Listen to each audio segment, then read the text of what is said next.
নমস্কার বন্ধুরা, বুক এজে আপনাদের সকলকে আরও একবার স্বাগত জানাই।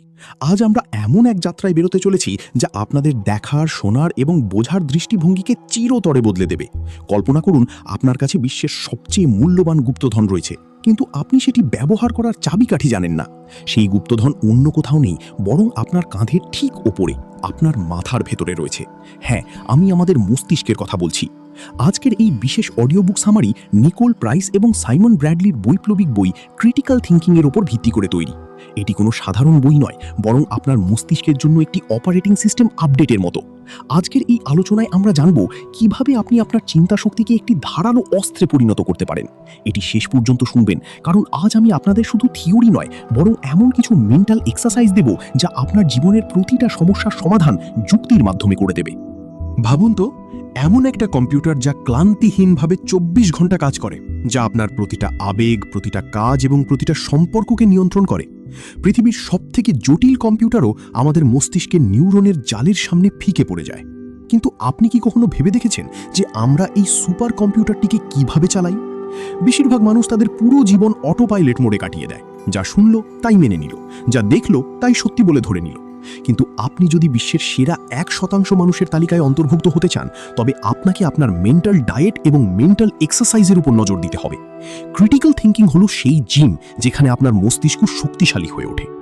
চ্যাপ্টার 1, ক্রিটিক্যাল থিঙ্কিংয়ের গভীরতা শুধু ভাবা নয়, সঠিক ভাবা। অনেকেই মনে করেন ভাবা বা চিন্তা করা মানে হলো স্রেফ মাথায় কিছু বিচার আসা, কিন্তু ক্রিটিক্যাল থিঙ্কিং তার থেকেও অনেক ওপরের বিষয়।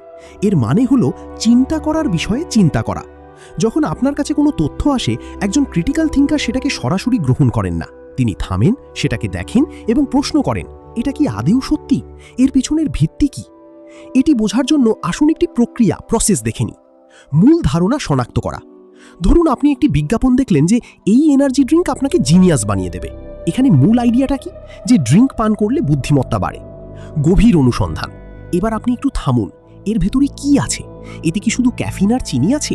চিনি খেলে কি বুদ্ধি বাড়ে, নাকি শরীরে সাময়িক একটু উত্তেজনা তৈরি হয়? 3. প্রমাণ বিশ্লেষণ। এমন কোনো বৈজ্ঞানিক গবেষণা কি আছে যা প্রমাণ করে যে এই বিশেষ ব্র্যান্ডটি খেলে আইকিউ বাড়ে, নাকি এটা শুধুমাত্র একটা মার্কেটিং কৌশল? নিজের যুক্তি তৈরি করা।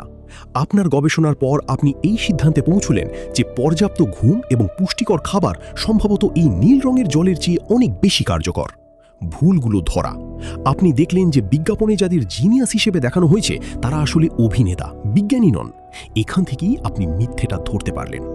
ক্রিটিক্যাল থিঙ্কিং আপনাকে ভিড় থেকে আলাদা করে। আজকের এই যুগে যেখানে তথ্যের পাহাড় আমাদের চারদিকে, সেখানে এই ক্ষমতাই আপনাকে সঠিক পথ দেখাতে পারে। চ্যাপ্টার 2, ইতিহাসের মহানায়ক এবং যুক্তির শক্তি। বন্ধুরা, এটা ভাবা ভুল যে ক্রিটিক্যাল থিঙ্কিং কোনো নতুন কৌশল। এর শিকড় হাজার হাজার বছর পুরনো। গ্রিসের মহান দার্শনিক সক্রেটিসের কথা মনে করুন। তিনি রাস্তায় রাস্তায় ঘুরে বেড়াতেন এবং মানুষকে প্রশ্ন করতেন। তিনি কোনো উচ্চপদে আসীন ব্যক্তির কথাকেও ততক্ষণ পর্যন্ত মানতেন না যতক্ষণ না সেটি যুক্তির কোষ্ঠী পাথরে খাঁটি প্রমাণিত হতো। তিনি সক্রেটিক কোয়েশ্চেনিংয়ের পদ্ধতি দিয়েছিলেন, যা আজও বিশ্বের বড় বড় বিজনেস স্কুলে পড়ানো হয়। তারপরে এলেন প্লেটো এবং অ্যারিস্টটল। অ্যারিস্টটল আমাদের শিখিয়েছেন কিভাবে কোনো আইডিয়াকে একটি সুশৃঙ্খল পদ্ধতিতে বিচার করা যায়। তিনি বলেছিলেন, কোনো কথায় চোখ বন্ধ করে বিশ্বাস করো না, তাকে টুকরো টুকরো করে ভাঙো এবং তারপর দেখো। মধ্যযুগে থমাস অ্যাকুইনাস একটি খুব বড় কথা বলেছিলেন। তিনি বলেন যে ধর্ম বা বিশ্বাসের মানে এই নয় যে আপনি যুক্তিকে বিসর্জন দেবেন। যদি আপনার বিশ্বাস যৌক্তিক না হয়, তবে তা আপনাকে ভুল পথে নিয়ে যেতে পারে। একটি ভারতীয় উদাহরণ। ভারতে আমরা প্রাচীনকাল থেকে অনেক ঐতিহ্য মেনে চলি। একজন ক্রিটিক্যাল থিঙ্কার সেই ঐতিহ্যের মজা উড়ান না, বরং তার পেছনের বিজ্ঞানটা বোঝার চেষ্টা করেন। যেমন তামার পাত্রে জল খাওয়া। আজ বিজ্ঞান বলছে যে তামা জলের ব্যাকটেরিয়া ধ্বংস করে। একেই বলে যুক্তির জয়। চ্যাপ্টার 3, ইন্ডাকটিভ এবং ডিডাকটিভ রিজনিং। মস্তিষ্কের দুটি চাকা। ক্রিটিক্যাল থিঙ্কিংকে মজবুত করার জন্য আপনাকে 2 ধরনের রিজনিং বুঝতে হবে। ইন্ডাকটিভ রিজনিং, এটি অভিজ্ঞতা থেকে আসে। আপনি দেখলেন আপনার প্রতিবেশীর কুকুর ডাকে, আপনার বন্ধুর কুকুর ডাকে, তাই আপনি ধরে নিলেন যে সম্ভবত সব কুকুরই ডাকে। এটি সম্ভাবনার খেলা। বিজ্ঞানের বেশিরভাগ পরীক্ষা এই পদ্ধতির উপর ভিত্তি করেই হয়। ডিডাকটিভ রিজনিং, এটি অনেক বেশি নির্ভুল বলে মনে করা হয়। এতে আপনি একটি ধ্রুব সত্য থেকে শুরু করেন। নিয়ম, সব স্তন্যপায়ী প্রাণী ম্যামলস শ্বাস নেয়। তথ্য, তিনি একটি স্তন্যপায়ী প্রাণী। উপসংহার, অতএব তিনিও শ্বাস নেয়। যখন আপনি এই দুটিকে মিলিয়ে দেন, তখন আপনার সিদ্ধান্ত নেওয়ার ক্ষমতা অজেয় হয়ে ওঠে। চ্যাপ্টার 4, ক্রিটিক্যাল থিঙ্কিং কেন জরুরি? আজকের যুগের চাহিদা। আজ আমরা এমন এক সময় বাস করছি যেখানে আমাদের ফোনে প্রতি সেকেন্ডে কোনো না কোনো নোটিফিকেশন আসে। কেউ বলছে এই স্টকে টাকা লাগান, কেউ বলছে এই ডায়েট ফলো করুন।